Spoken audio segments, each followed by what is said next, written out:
Hello everyone and welcome to this week's FX update. My name's Craig Erlam, Senior Market Analyst. Today I will be joined live by my colleague, normally in New York, now in London, Ed Moya. Say hello, Ed. Hello everyone, great to be here, Craig. Yeah, good to have you. So so hopefully this will be a little bit more relaxed and a little bit easier for us too. It's a lot easier speaking to someone face to face than it is down the line, or just hoping that they're still on the other side of the phone, that they haven't muted themselves. So fingers crossed, famous last words, this will be a much smoother process. Thank you all for joining us today. It's good to have you back. For those of you who have been here before, for those who haven't, we're just going to have a general chat about the markets, how what the primary drivers of the markets right now are. And then we'll look at a number of charts and give our view on those. And obviously the benefit of having two of us here is that me and Ed will be able to give our respective views on the chart rather than just having to listen to my dull old tones for the full 30 minutes. So, yeah, I mean, let's crack on. What you should be able to see now, hopefully, is the MarketPulse website. That's where myself and Ed and our fellow analysts post content throughout the day. As you can see, Dean, our leader, as it were, posting the most recent updates just under half an hour ago. It's also where you'll find the economic calendar. And this is, again, if I take you over to this, because this is one I've already set up. This is a breakdown of all the major economic events that we know are coming. With the time of release on mine set to GMT, and also time until things are being released, to clarify it that much further. I've broken mine down by medium high volatility events for the currency pairs, which we are looking to cover today. And as you can see, it has been a data heavy morning from a European perspective, although I'm pretty sure Ed's going to fully agree with me here to say that he chose a good day to have jet lag on a Monday. While he may have skipped his bank holiday, he didn't miss much, and therefore he hasn't forgotten much. That's very much the case, and I think the slow start to the trading week definitely helped me personally, and it will pick up, and I think we started to see that already take place. Yeah, I mean, I think it's always the case, right, Ed? I mean, you probably don't notice as much because you're used to actually enjoying the bank holiday rather than slumming it in here in the UK with me. But on the bank holiday, it tends to be so quiet. I mean, I imagine it's probably maybe not quite as much, but obviously the UK is a major financial centre as well. So I imagine when there is a UK bank holiday, you probably see a notable slowdown as well on those days also.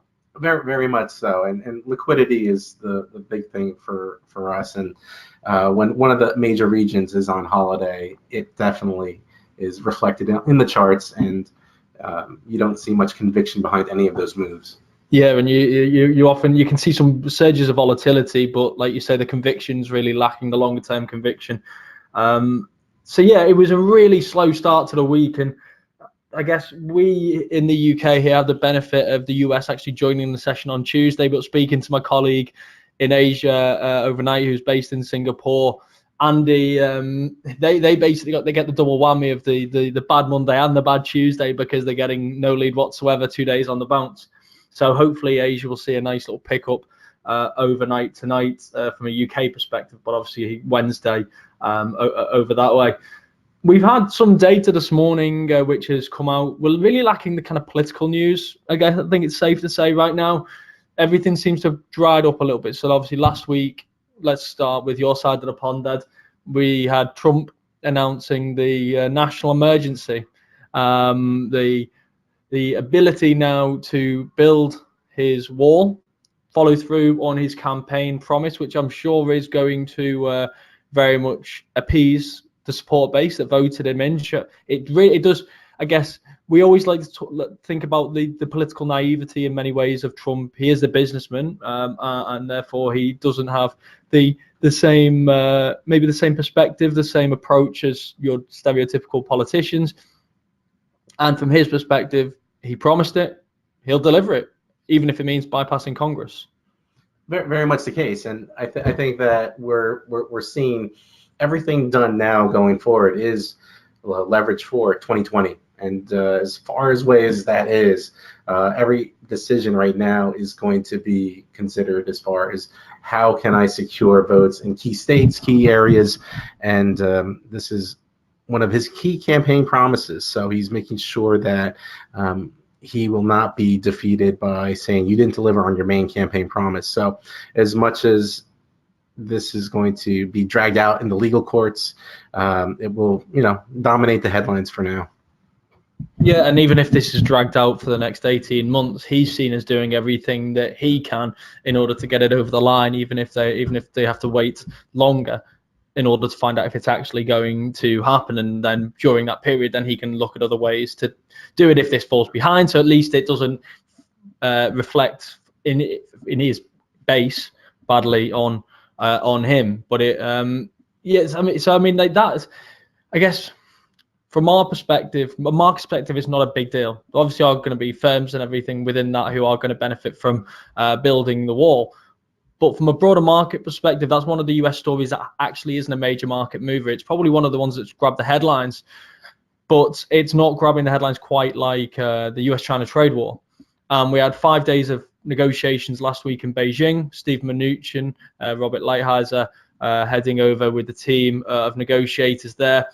The talk was positive. It seems to me like we're actually seeing some progress. There's talk now of an extension to the truce. I believe Trump was saying that China wanted 90 days. He's insisted at most on 60 days. Again, I do think there's an eye on 2020 there. And he doesn't want any opportunity for feet dragging. I don't think he probably even thought that this could be resolved in 90 days. But if you constantly set a tough deadline, then you will achieve more. And all we have to do is look at other negotiations. So that it's very rare that you actually see 5 days, 5 days, 5 days, 5 days of negotiations. Usually it's 2 days and away for a month, back 2 more days, go back, take some homework away. So there's clearly a strong desire to fast track this with an eye on next year.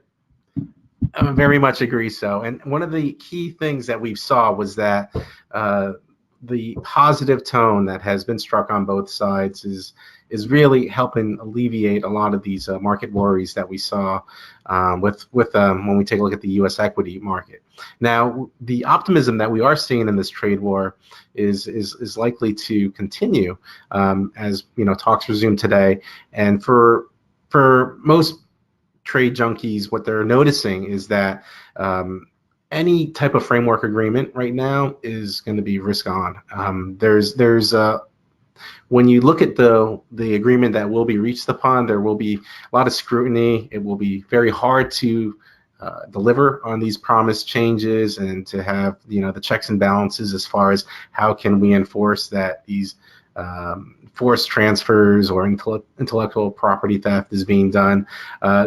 This will be debated, but in the end, the U.S. is going to see better economic data. They're going to narrow that trade gap. They're going to see key compromises that will help balance the trade figures. And U.S. is going to sell a lot more soybeans, energy, and semiconductors. So in the end, the U.S. will definitely see a big boost, and the markets are kind of trying to move forward that this is going to be, for the most part, done. And the trade war will always continue because Trump will probably keep that as a key tactic for why he wants to remain in office. So how much do you think that this actually does now set a precedent, not just for Trump though, but for others, how to approach these differences, what the most effective way? If Trump comes away from these talks and he has got all the concessions which you're saying, that would suggest that, of course, this is a big success. So what then becomes the incentive for countries to adopt a more diplomatic approach when you can just threaten tariffs if you are a trade deficit runner?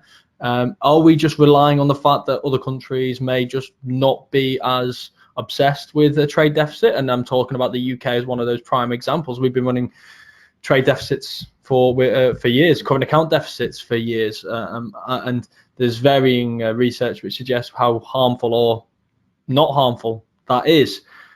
I guess what I'm asking is, do you think Trump has set a model that other countries are going to follow, or do you think this is very much going to be a Trump-specific model in the future, and that's where and that's how we have to view this? That in the future, Trump may turn his attention to Europe, he may turn his attention elsewhere, but it's extremely unlikely that Europe's going to look at China and adopt a similar policy. I think the key difference is when you take a look at the president's approach on trade war is going to be region specific. So when you take a look at China, everything was in the advantage of the Chinese, and as they are growing their economy and as they unveil their vision plans, right now the U.S. agreement was poorly done, and for the most part, as China's economy has grown and evolved, they're still kind of a developing country, even though most would disagree with that. This type of stance is not going to, be upheld when it comes to the transatlantic trade war. So we're going to see that's going to be more of a give and take. It's not going to be completely one-sided as we've seen so far, the U.S.-China trade war. And the U.S. started the Chinese trade war with 140 demands, and we will see. And what gets the press is all the concessions. There is a lot that has not been agreed upon, that won't be agreed upon, but in the end, the story is going to be a lot more positive for the U.S. So that's why we cover it a little bit more specifically towards those topics. But when it comes towards the future trade wars that will be with China and with Europe and also in Japan, you're going to see a different tone with those. Yeah, I guess that's one point that's kind of often forgotten as well. You mentioned about China being a developing or a developed country, a developed economy.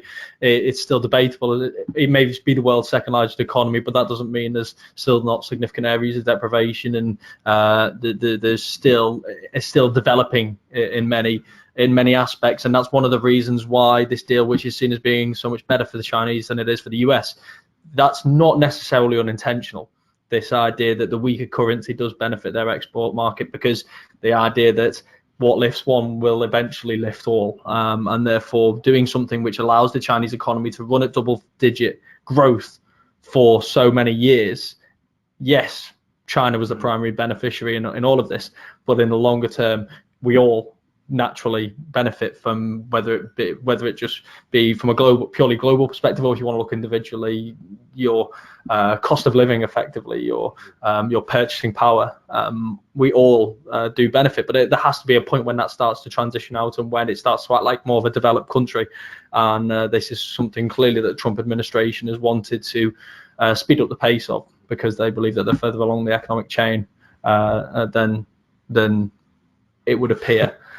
And as China tries to transition into being a more consumer-driven economy too, you'll see that become a bigger case, and you'll see that reflected in their currency. So as everyone over the last few years have discussed the weakening yuan, this is going to be a key turning point in their currency as they become more consumer-driven. So we'll see the yuan stabilize even further, possibly. So from trade wars to Brexit, I'm not going to linger too much on this, because to be honest, it's not actually changed much. There's not been many developments. We're now just over a week away from when Theresa May is due to present her latest version of her deal, with including the latest concessions that she's managed to get from Brussels. There's been very little noise about rumors or speculation or leaks about what is actually being agreed over the last couple of weeks, which suggests to me that either very little has been agreed and she's going to come back and disappoint a lot of people, or, and what I think is more likely, is that the rough outline of what is going to be changed, not in the withdrawal agreement, but as a kind of an addition to the legal document for the future relationship. What has been agreed there probably has been broadly agreed in principle, but it's all a matter of timing with Brexit. And one thing that's becoming increasingly clear is that it seems to be in almost everyone's best interest to drag this out till as late a date as possible. Now, that doesn't mean that politically some people aren't going to use that to advantage more to sell another side as being deceptive, or to sell the other side as being incompetent. But when you look closely at this, it's not really in Theresa May's best interest to bring anything back too soon, because people will just ask for more. more things that she knows she can't achieve. It's also best to leave this to later in the day, because then the other options that are on the table become less viable because of a lack of time. And I'm looking at things like Norway as an alternative. That is something that has to be negotiated. It's not a fixed model that exists. Then, of course, if we look at the Brexiteers, the ERG, the people who for no deal is actually not a problem, who see that as an option that they would be perfectly happy with.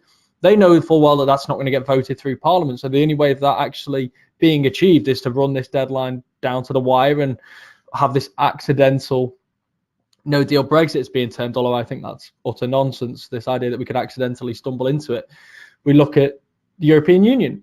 They don't want to be giving the UK a deal, and then the UK coming back in 2 weeks' time demanding more again. So it's in their best interest to offer a final deal very late on in the day, and that 21st, 22nd of March summit is looking like the most likely time when that's going to happen, 1 week before Brexit. The point in all of this is, when everyone's incentivized to delay, it may be frustrating for us, and it may be frustrating for business, and we've seen that follow through with numerous businesses making alternative arrangements. But it seems to just be in everyone's best interest from a negotiating standpoint. And if that's frustrating for me, I can only imagine how frustrating it is for you, Ed. Very, very much the case. And I think that when we, across the pond, when we're looking at Brexit, we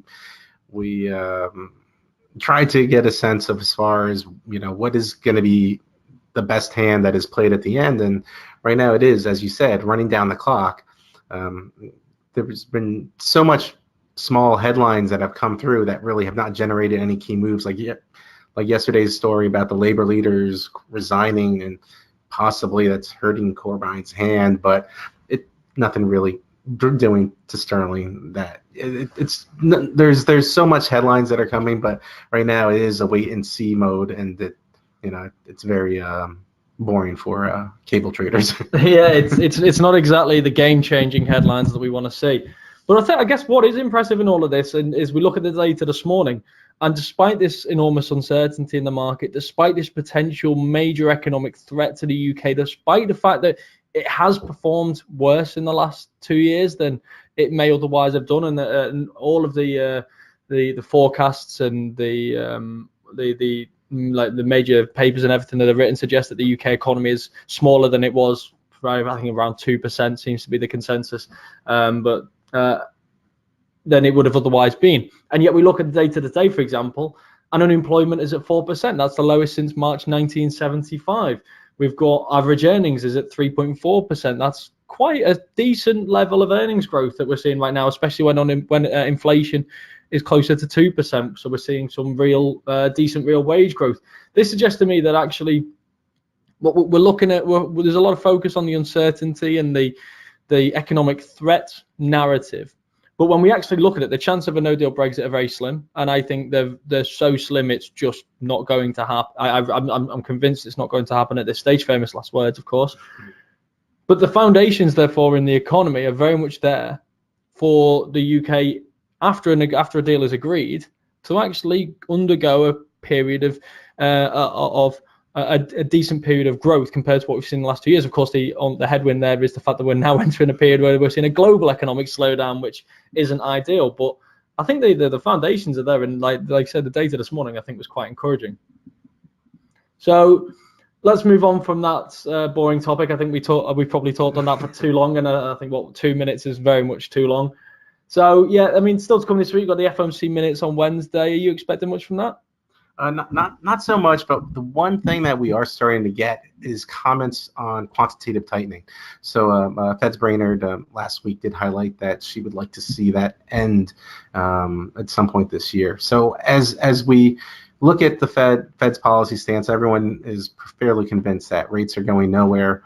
The futures market is pricing no rate hikes for this year. The next move, possibly a cut at some point at maybe next year, and right now quantitative tightening is going to be the key focal point. And once the Fed signals when that is going to end or be reduced, it just further cements the dovishness that the Fed has, entailed, and that will be something positive for possibly the high beta currencies, and could possibly help that dollar get back some of its gains that it's seen over the last year.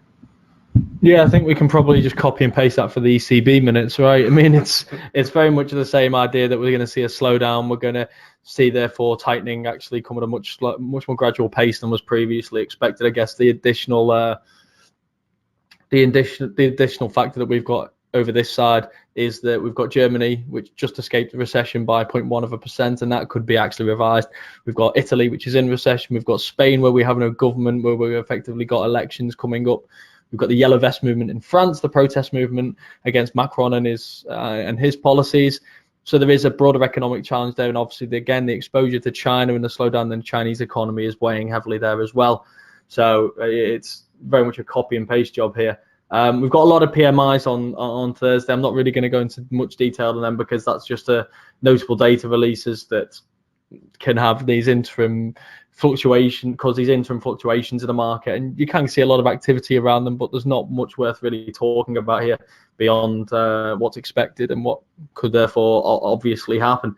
And plus, we've talked for plenty of time now about the fundamentals, so I think it's time we looked at a chart or two.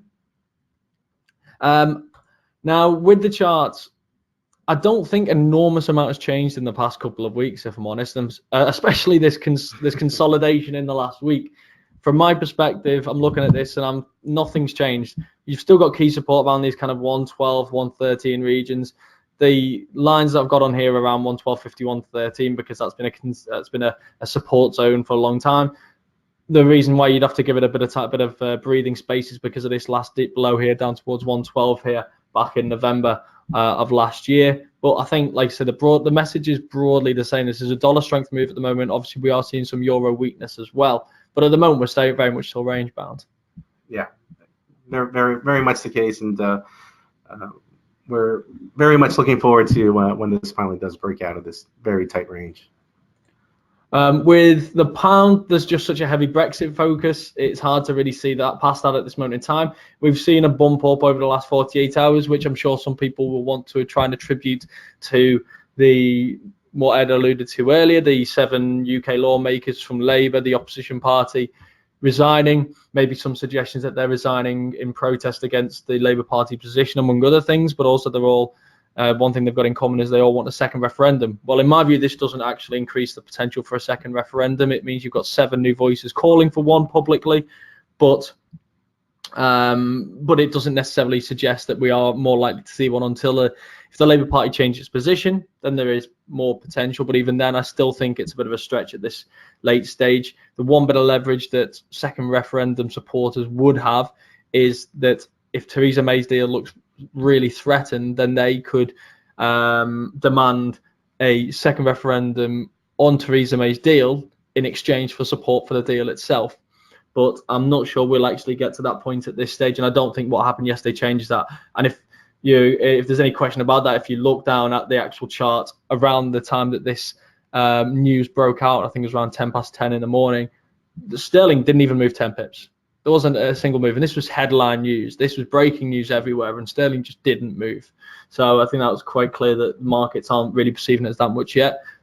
You were saying yesterday that you'd seen suggestions that if it had been 25 lawmakers, then that may be slightly different. And of course, more still may come. But I think it's just going to need something, much more dramatic than what we've seen. In terms of the levels we're looking at, nothing much again has changed here. We've held above that 50-61.8 zone. So I still think this is bullish longer term. I'm not even convinced at this stage that 61.8 will hold. And the thing that really works against sterling in the near term, and what creates the bias to maybe the more bearish bias potentially at this stage, is just time. If the EU and the UK can draw this out for another month, then time is always going to, in my view, work in favor of the bears, because it's a test of nerve and belief and confidence at this stage. I think there's a large element of this run-up that was purely driven by expectation that the Brexit deal was close. And when that started to come into doubt, then you start to see some profit taking and some slight moves lower, maybe some bad economic data along the way. And at some point, traders' nerves are tested, and you inevitably continue to see this decline. The longer this goes on, I think you start to see the nerves really being tested here. Again, I'm still very much of the view that no deal is not a realistic possibility, but that doesn't mean that people necessarily want to continue to back that, especially if they know they've got to hold on to this for another month. But we've seen a nice little move higher in the last few days. I do think this is primarily dollar weakness. We have very much seen the dollar pairing its recent gains here. In terms of notable levels to the upside, I think 130 is the only one that really stands out for me. But even then, if we hit break 130, that doesn't necessarily mean we're shooting higher. That just, again, just creates new levels, potential resistance levels, maybe around these kind of 131s. But my gut instinct is with the near-term momentum is more with the bears than it is with the bulls. And that comes from more than just the fact that we are in a slight downward trend here. Very much so, and I think that, you know, ultimately once we do get beyond Brexit and hopefully we do see some type of a deal, or if talks are extended, you know, we could see range trading continue for some time. But the economic data has been fairly strong when you compare it to the other advanced economies, and that does point to a brighter picture and outlook for the BOE once, you know, Brexit is mostly controlled. So the upside is, you know, everyone is looking to, you know, hop on a long-term bullish bet for the British pound, but until Brexit is clarified, many are just on the sidelines. Been asked a question, by when would we know Britain's response to the final deal? I really wish I knew that. My fear is that we are literally looking at the end of March at this stage. I think the EU may offer its final deal to Theresa May at the European Council meeting on the 21st and 22nd of March, 1 week before Brexit. I think that will come following a request by the UK, not driven by Theresa May, but driven by Parliament for an extension to Article 50. And I think the EU's final offer will be conditional. The EU's final offer, including of an extension, will be conditional on the UK accepting that final deal. So it will basically be a message to the UK people, to the UK Parliament, saying, if you accept this final deal, then you've got an extension in which to implement it of Article 50 to, say, the end of June. So that all the legislation can be passed. Otherwise, you can take no deal and none of the above. And I think that's, again, that's a leverage perspective. It is a negotiation. So I feel that could be where we're heading. So that's what makes me think it's probably going to be the end of March. But one thing that you've learned throughout this Brexit process, I'm sure, is that nothing is certain, and there's always a few more surprises around the corner. Euro sterling, nothing's changed here. We're very much still range bound. We've come off this kind of 88.50 levels. This way you've got the cluster moving average. It's the 50 fib. We've rotated lower. I still think long term this is looking bearish, but we do have this long term support here. It's very much just a range at this point in time, and nothing very much has changed on that perspective. And unless I've got anything to add, I think we'll just move on. I think we could move on. Yeah. Aussie dollar, again, nothing's really changed from my perspective on this. I'm not sure if Ed's got anything else to add himself. The RBA minutes overnight didn't really seem to add much, and the RBA is still very much not in the ready to raise interest rates in the near or medium term, and therefore that continues to act as a weight. It's very much being dollar driven at this moment in time. We do have this long-term support here around these kind of 70, 71 levels, and I know we broke it during this kind of flash crash in the Australian dollar the same day the flash spike in the Japanese yen happened. But broadly speaking, I think it's safe to say we've got the support zone. So it's a case of who breaks first. I keep adding these downward channels and waiting for these breakouts to occur. But while the breakouts look nice to begin with, that we are just running into resistance around this 200, 233-day simple moving average band over and over again. And it's hard to look at this right now and not say that momentum looks like it's very much with the bears. And unless we see a breakthrough those previous highs, so if we see a breakthrough 73, then I'll start to feel much more bullish on this. But at the moment, we're seeing a series of lower highs and we're seeing this flat bottom. That's never a good sign, right? Yeah, very much so. And I think one of the key things that I'm looking at too is we have seen iron ore prices really have a strong rally in recent weeks because of the disruptions in output. And one of the areas that we are starting to see some optimism is, once China does stabilize and China does provide a little bit better of an opportunity to solidify that 6% growth or better, we will probably see Aussie remain a little bit towards the bearish bias, but 70 is going to be that key area for me. So again, any weakness there, I think you're going to possibly see some support there. And if we do see that trade deal resolved, there will be some prospects for a little bit of a rebound here in China, and that could help the Aussie. Yeah, I mean, I guess there's always two ways of looking at this. Second way, obviously, I think is more longer term, but the first is, as you say, the Australian and Chinese economy always have been intrinsically linked for some time. The major infrastructure spending from China and the fact that it is a major importer of raw material from Australia means that when we did see that big economic boom, I think it was post-financial crisis, Australia was very much pulled along with it, and the inverse has been true. Also, I guess from a long-term perspective, though, as you earlier alluded to, China is undergoing a transformation right now more to a consumer-driven economy. So you would expect that as that does progress and China becomes less reliant on infrastructure spend as a way to stimulate its economy, then you will start to see the fate of the two countries start to diverge a little bit more. So yeah, I think near term, you're absolutely right. If we do see some improvements in this trade and you start to see a deal being made between the US and China, I do think the Aussie could very much benefit from that.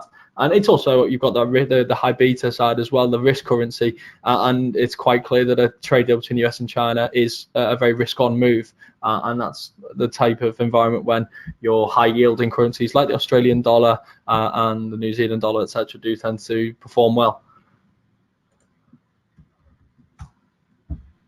Oh, almost. So dollar, Canadian dollar. I'm going to say exactly the same thing that I've just said at the start of the last few charts. Nothing much has changed here. This is just, it's really dragging its feet. You may be looking at an inverse head and shoulders forming here. It may be a bit of a false bullish dawn. If it does break out, then that could be quite a bullish near-term signal here. So again, from an inverse head and shoulders perspective, you'd be looking at kind of the neckline here around this kind of 133, late 133, maybe 133.75 type area. We'll see where the neckline ends up, but it looks pretty solid here around the kind of 132s. So you could be looking at a relatively bullish breakout if we see a break of these 133.75s. Again, the thing about inverse head and shoulders, and this is not advice, this is very much just a textbook. They tend to give you two price projections. You have the more conservative price projection, which people tend to use from the shoulder to the neckline projected higher, and then you have the more aggressive one, which is the head to the neckline projected higher. So in this case, you got the shoulder to the neckline projected higher, which is around 175 pips. So that gives you a possible price projection around 135.50. So this takes you back towards the top end of this pattern. The head is obviously the far more aggressive, 130.75 to 133.75. So that's just as a 300 potential projection. And that takes us to 136.75. And that takes us right to the peak, basically. So again, these are always rough projections. So if I'm if from a more aggressive potential projection, you're effectively, in my view, looking basically towards the top end of here. These things don't always obviously play out, and it's very much worth stressing that. There's no science here. So this isn't a case of if that breaks, it's definitely going up here. But that's one of the benefits in many people's eyes of things like inverse head and shoulders, is the projection component of it. I'm still looking at this. I'm thinking, as long as we stay below here, though, I'm still very intrigued by these support levels here around the kind of 131 to 130s. We've tested these levels on numerous occasions. We've been in a longer term uptrend. And I think from a purely Canadian dollar perspective, I do think there is potential for some support from oil prices that could be factored in as well. What's your thought from someone who watches this much more closely than I do? Well, I think you kind of segued into oil, and I think that is going to be the key driver right here. And as oil prices have had a fairly good rally over the last several weeks, we are approaching levels where these rallies are somewhat losing their momentum, and if we do see the narrative switch to more oversupply concerns from the U.S. production, which are going to start to really take off in the summer months, we will most likely see oil's rally capped. And if we do have a little bit of weakness here with oil prices, that will most likely hurt the Canadian dollar, and that could help that argument for that inverted head and shoulders pattern. Yeah, I mean, what's your view on the dollar as well? Like overall, I mean, I've said for quite some time, I still am. I'd say I'm a dollar bear still. Now I've become a bit more uneasy about that fact. The last few weeks, the dollar's performed extremely well, and I think that's against the backdrop primarily of the euro and the pound just performing badly, and we've got a reserve risk appetite, so that reflects badly. That doesn't work well for the Japanese yen either. But I don't see this. I don't see at least a couple of these as being a trend that's going to continue longer term. So I'd say I remain a nervous bear on the US dollar. Would you agree, or do you think that this is actually a sign that the dollar still remains king? I do feel that the dollar's run is coming to an end. I think that while the dovishness that has been signaled by the Fed is kind of what many are leading to their hypothesis that the high betas will have their day in the sun, the overall structure right now for the economy is likely to see a little bit of a further weakness, I believe, because we're going to have slower growth in the U.S. in the first half of the year, and right now I feel that the dollar will probably finish the year stronger once we start to have that possible rate expectations lean more towards the hawkish side. But right now it is firmly placed that it will be no more rate hikes. It will be less quantitative tightening, and I think once we start to see the rest of the world stabilize, that will be when the dollar takes its cue to weaken. But for right now, it is on a more of a we are seeing the dollar appreciate throughout these last couple of weeks, but the move has been very minimal, and I think that's the key takeaway. Longer term, when we take a look at how much the dollar has appreciated over the past few years, there is further upside, I believe, for the high betas right now. And as far as valuations go, if we did see another 1% strength in the dollar, it would be probably, and if let's say the risks that we mentioned earlier in the webinar, if everything does play out as expected, those might be some of the most attractive levels you could take your bearish bets against the dollar.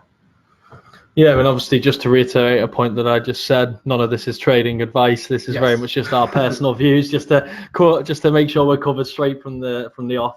And again, as per the disclaimer, very much just our personal viewpoints here. And I think, to be honest, I agree with a lot of what you just said there. I do think. What's your view, while I move on to the next shot, what's your view on how the economy is going to do in the first quarter? My inkling is that people are maybe underestimating just how bad a quarter it could be for the US. And not just because of the government shutdown, although that is one potential headwind. But the first quarter, and if memory serves me right, is quite often relatively weak. I feel like every year for the last 10 years, people have been going into the first quarter quite optimistic and coming out of it extremely pessimistic. And then you go through the second quarter and people start to remember actually the US economy is doing quite well, we'll be okay. And then we see a booming third and fourth quarter.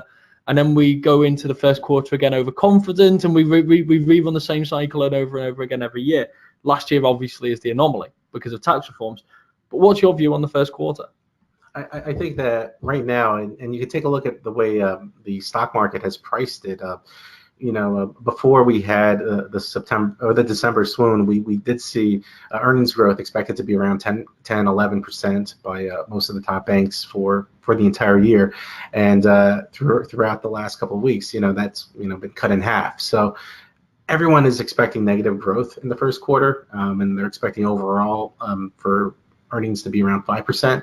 So right now, if that does play out, everyone is going to look for a weak first quarter, stronger rest of the year, and most companies wanted to give all the bad news up front and take advantage of this, risk negative, sentiment that has stemmed from the trade war and other worries, and get the dirty laundry out now, and then just over deliver in the rest of the year, and hopefully that will help you, see your stocks outperform in the second half. So no earnings recession then? Right now the data doesn't support it. Cool, good to know. So let's move on to sterling CAD. Again, this is another one. It's so Brexit dependent. It's really hard to look at the technicals and read too much into it. But if I am looking at the technicals right now, I still think this looks potentially bearish in the near term. The thing that changes that if we see a break of these kind of 172.80s. This wasn't just the most recent level of resistance coming off the back of finding solid support at 170, but you can see previously it's also been notable resistance as well. So if we see a breakthrough there, then you'd have this double bottom pattern, which could be bullish. And again, as with the inverse head and shoulders, gives you those possible price projections as well. So from 170 through to 177, 172.75. So that's what, around 175.50. So that takes you back towards the peaks of this pair previously.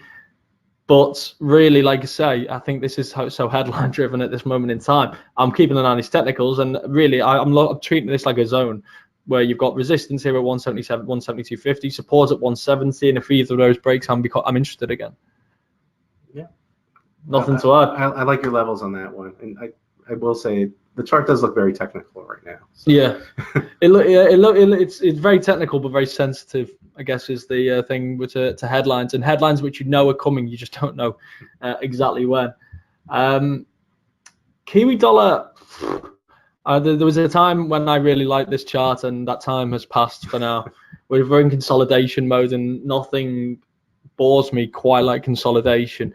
You've got the series of higher lows, you've got the series of lower highs, where the spread is still wide, so there's still much more potential for consolidation to come. The moving averages, which once felt like they had relevance, appear to have lost any relevance. So from a purely technical perspective, 67 to the downside is most recent support on 2 occasions, and that's why it strikes me as being notable in the near term. But to the upside, then I'm looking at that kind of 69's most recent resistance again, a couple of times previously when that's been a resistance as well, that kind of zone. So that potentially spikes, gets my attention, but even then it doesn't get my attention until 69.50, 70 breaks, and then maybe I can start to feel a lot more bullish about this. But at the moment, it feels like this is something that could consolidate for some time. Very much agree with you on that. It's consolidation to the nth degree. So we'll finish up with the 3 yen pairs, and I know we've gone really a lot over, so apologies if anyone's had to fall off. Hopefully you've all managed to stay on and enjoyed the extra time. Obviously the recording will be available later on YouTube and the MarketPulse website if you do have to go in the interim, and we'll also be tweeting it out. But we'll carry on with the final yen pairs before wrapping things up, unless anyone has any questions. With the dollar yen pair, this was a really funny one. I don't know, do you use Ichimoku, Ed? Not really. No. So I quite like Ichimoku, particularly on the yen pairs. But this is quite a funny one, because the Ichimoku cloud is effectively there to determine whether you're in a bullish or a bearish market. But much in the same way as moving averages, a break above or below them can be more than just a trend signal. It can sometimes be a catalyst as well. But what we've seen here is we've kind of broken sideways through the cloud. So it's not been the most bullish of breakouts. We kind of tripped through, which in my mind can often undermine it. Now, we have seen a bit of a bullish move since, and this is very much conducive with the strong dollar risk on type move that we've seen in the markets. So it's given me a little bit more confidence. But what we're seeing now, we're seeing continuation of this upward trend. We are seeing the moving averages come into contact now, and an interesting actual play as well on the moving averages, the 200, 233 day simple moving average with the lagging line as well, which is just the price action effectively. I think it's 26 periods back. From my perspective, we are seeing a nice bullish move now, but I really do want to see a break of these 111.50s, and this will start to look a lot more bullish. 111.50 is prior support, prior resistance, and prior support. It would also take us through the moving average cluster that we've got here. It would take us through most recent resistance as well. It would take the lagging line through here, and then I'm starting to then the next real levels that interest me is around these kind of 113s, and then you're back in the peaks here for the dollar yen pair. Like I say, a little bit unsettled by just how uninspiring the initial break here was. but I think there is potential for some upside. And this is one of those pairs again where, yes, the dollar has a large part to play here, but we've got to remember that, for example, if we see a real unexpected positive development in the US-China trade talks, this is both a potentially strong risk-on catalyst, but also potentially could be dollar bearish, because throughout the escalation of the US-China trade war, when tariffs were being imposed, the dollar was very much an outperformer in the market, because this was a deficit country waging war, economic war on surplus countries. So while both sides were seen as having something to lose, the US was seen as having less to lose. So therefore, from it, currency is always weighed up against its counterparts rather than individually. So from my perspective, you were looking at something like this, and I know the dollar has appreciated more recently, even though people would largely agree that the talks are going quite well, although week by week that seems to differ. But I do think there is other factors at play here, primarily in the other currencies. And I just wonder, if we do see this US-China deal, do we actually see the dollar maybe perform less well against other currencies, but still perform quite well against the yen? What do you think? One other point I would like to add onto that is that, when you look at this chart, kind of looks like the S&P 500 chart. And if we do see that positive risk environment hit the U.S. equity market, then I think that would be the catalyst that would help us see dollar yen reach some of those higher levels, as you were discussing. But overall, the resolution of the trade war, in theory, should be positive for risk appetite, and I think that if that does help take the equity market higher, I think that you'll see that reflected in dollar yen. Yeah, just to highlight what Ed was showing here, and you know what I mean, this is now getting quite clustered, so let me just remove some things so you can really see the point that he was trying to make here.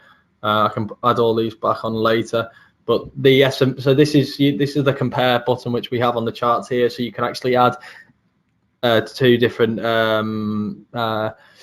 instruments to compare them, look for correlations, etc. And this is what Ed's effectively alluding to. The drop off in the S&P was sharper than that of the dollar yen, and this is percentage terms, not absolute numbers. So this is percentage terms, but you can obviously see that as Ed was alluding to, there is a strong correlation between the two of these here, which again, as you're saying, if we are looking at a situation whereby people, I think the S&P's actually recovered more than people realize. What we're around 5% off the highs now. People are still not convinced that we're not going to see another test lower. Now, whether that's because of the slowdown or what's your view on that? And I'll try to be concise on this, because this is a 10-minute answer type question.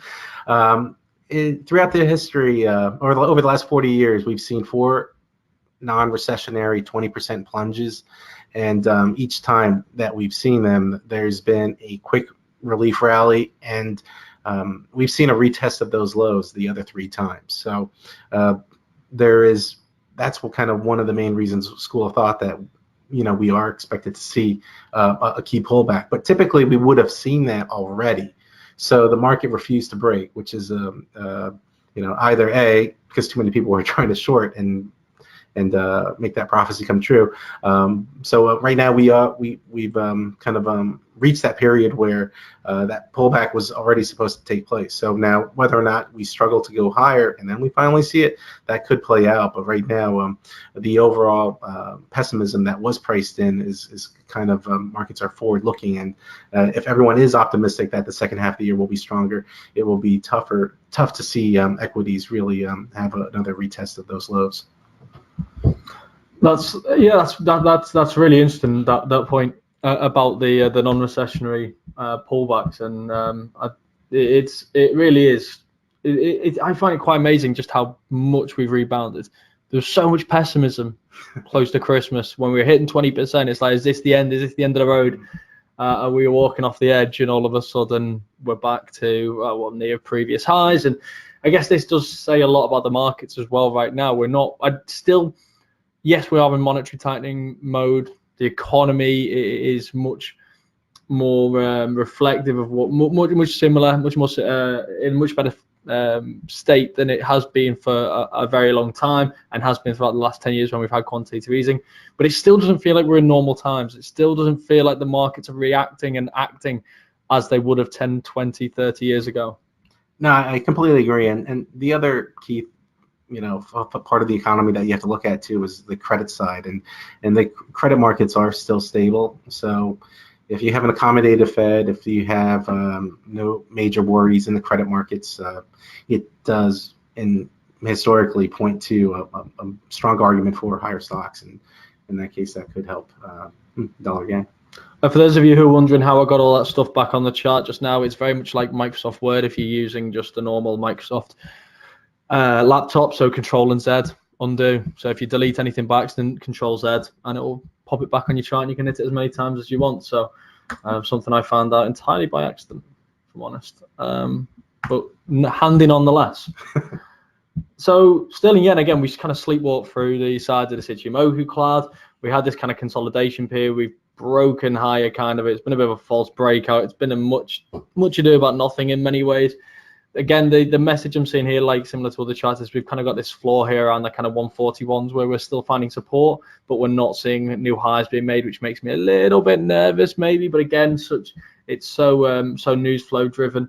I'm not feeling too nervous about it at this stage.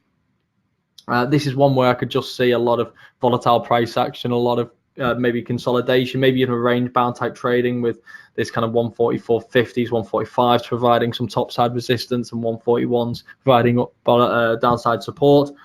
I still think longer term this just looks really bullish, but again, I am bullish about the Brexit deal as well. So those two things for me do go hand in hand.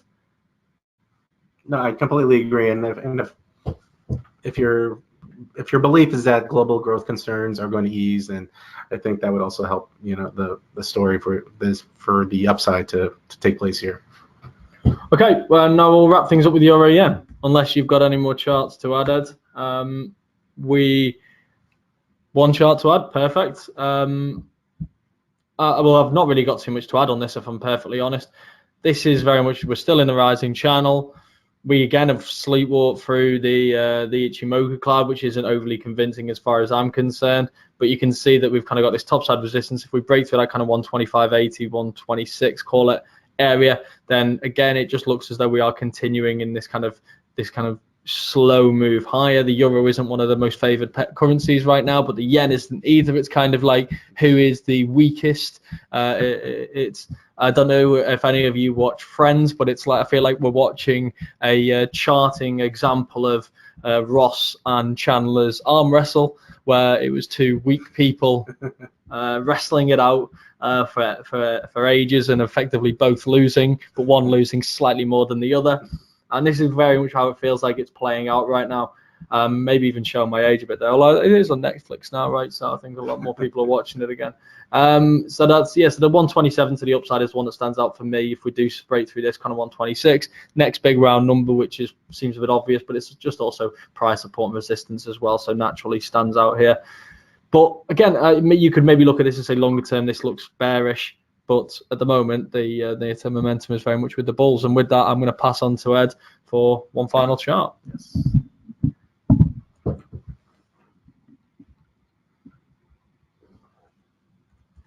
Good one. The last chart, dollar rand, and I think one of the, as a geopolitical junkie, news junkie, I think tomorrow is going to be a key day when they announce their budget, and right now South Africa is barely holding on to investment grade, and if this budget comes in not deficit neutral, if they don't have measures that help support Eskom, their national public electric company, there is big concern that this could be very devastating for the the South African rand. So in this case, if it was very poor, it would be bullish for the dollar rand pair. So a big risk event for the South African currency tomorrow. So not really don't have a an inkling as far as how the finance minister is going to unveil it or what they're leaning towards. But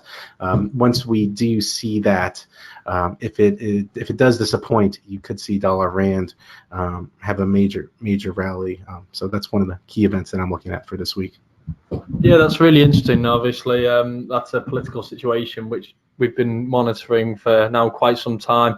I think, if I'm not mistaken, previously they stood by the initial budget that came prior to the finance minister's appointment, which really caught the markets off guard in many aspects. So we shouldn't be surprised by anything out of the ordinary, I guess is what I'm saying here. And you can see that the markets are very much in kind of wait and see mode here. You've just got this kind of slightly downward sloping channel here, which typically in a situation like this over a long period of time, if I can just draw this on without it dropping off, tends to just suggest there's just kind of a very much a wait and see kind of I can't see the draw today. It's just flicking away. It tends to suggest this kind of wait and see mentality, especially around such a big fiscal event that could have, as you say, massive consequences for debt rating and therefore the currency. Very much so. Okay, so I think EUROCAD. Okay, let's have a look at EUROCAD.